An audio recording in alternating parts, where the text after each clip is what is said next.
Bihar board की परीक्षा चल रही है। इंटर की परीक्षा समाप्त हो चुकी है। मैट्रिक की परीक्षा चल रही है। आज दूसरा दिन है। लेकिन सबसे बड़ी बात यह है कि अभिभावक और छात्र दोनों परेशान हैं। परेशानी इस बात की कि अगर 1 मिनट की भी देरी हो जाती है, 2 मिनट की देरी हो जाती है, 3 मिनट की देरी हो जाती है तो फिर उन्हें परीक्षा में शामिल नहीं किया जाता है। कल की एक घटना पटना में हुई है जिसमें कि एक छात्रा को परीक्षा केंद्र में अंदर नहीं लिया गया, यानी परीक्षा में शामिल नहीं किया गया। इस बात से वह दुखी होकर उसने ट्रेन के सामने कूदकर जान दे दी। तो आखिर इसमें छात्र और अभिभावक क्या कहते हैं, उनके बारे में क्या सोचते हैं, ये समझना जरूरी है। नमस्कार, आप देख रहे हैं अमर उजाला, मैं आपके साथ कृष्ण वल्लभ नारायण। फिलहाल मेरी मौजूदगी एक परीक्षा केंद्र पर है और यहाँ पे कुछ अभिभावक हैं। सीधी बात करेंगे और समझने की कोशिश करेंगे कि क्या बिहार बोर्ड की इतनी सख्ती जरूरी है या फिर ये सख्ती करने से क्या कुछ और बदलने वाला है। क्या कुछ कहना चाहते हैं अभिभावक, हम इनसे सीधी बात करेंगे। सर, जिस तरह की सख्ती की गई है बिहार बोर्ड के द्वारा, आप क्या सोचते हैं?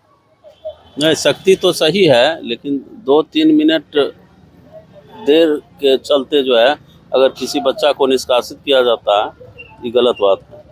गलत 1-2 मिनट चल सकता है। 1-2 मिनट के चलते कल परसों भी हंगामा हुआ। जहाँ तक सवाल है, जो बिहार सरकार ने जो सिस्टम बनाया है, अनुशासन बनाया है, वो तो अच्छी बात है।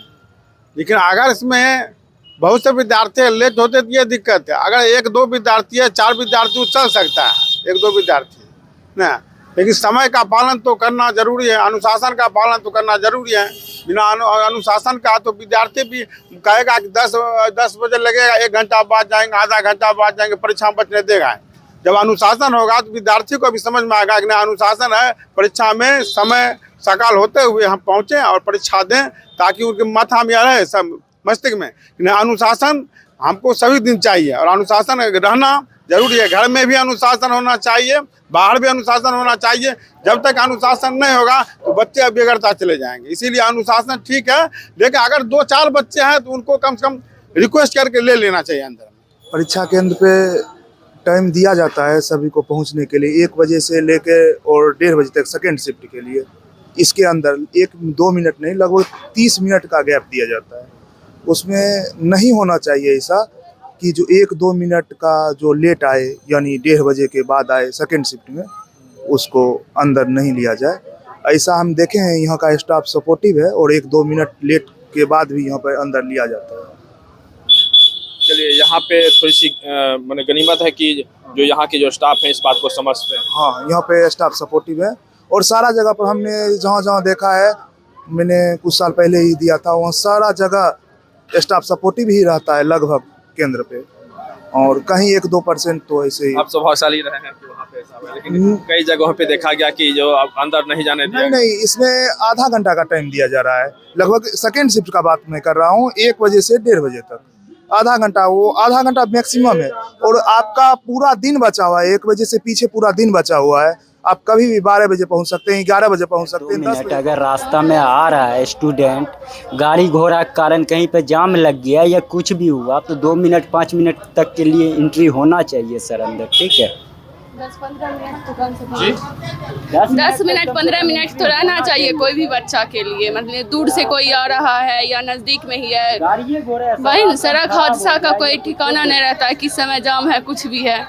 तो थोड़ा 5 मिनट 10 मिनट अगर ज़्यादा हो भी जाए लेट तो एंट्री दे देना चाहिए। इनका घर बहुत दूर होता है तो आने में थोड़ा जाम लग जाता है, तो इसी वजह से लेट हो जाता है। क्या नाम है आपका? निशा कुमारी। बच्चे को देना चाहिए, क्योंकि मेहनत करता है बच्चा, तो उसको तो मौका जरूर देना चाहिए। और क्या बोल सकते हैं, और तो सब ठीक। अभिभावकों से बात हुई और उनका सीधा कहना था कि हालांकि 2-3 मिनट की देरी कोई देरी नहीं है, क्योंकि आने जाने में थोड़ी सी व्यस्तता इस वजह से बढ़ जाती है क्योंकि जाम की भी स्थिति होती है उस समय में।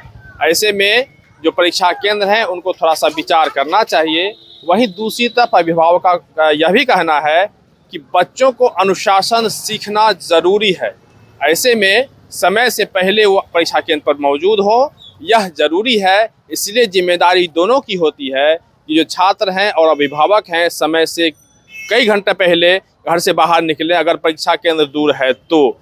ऐसे में जो बिहार बोर्ड का कहना है कि चूंकि जो समय निर्धारित किया गया है यह काफ़ी सोच समझ कर किया गया है और चूंकि बच्चे हैं और अनुशासन में उनको रहना होगा, इसलिए यह अनुशासन की पहली सीख है और यहाँ इसकी शुरुआत है कि इसलिए जो समय निर्धारित किया गया है वह काफ़ी सोच समझ कर किया गया है। ऐसे में सीधे तौर पे अभिभावक जो हैं उनकी जिम्मेदारी है, जो बच्चे हैं अब जो परीक्षार्थी हैं उनकी जिम्मेदारी है कि वह समय से कई घंटे पहले अपने घर से बाहर निकलें ताकि समय से पहले परीक्षा केंद्र पर पहुंच सके।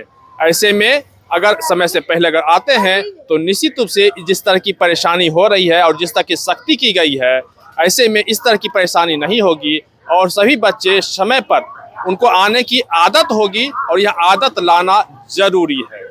पटना से अमर उजाला के लिए कृष्णवल्लभ नारायण। आपके राज्य की खबरें, आपके शहर की खबरें सबसे पहले जानने के लिए देखते रहें अमर उजाला। चैनल को सब्सक्राइब जरूर कर लें और पाएं हर अपडेट।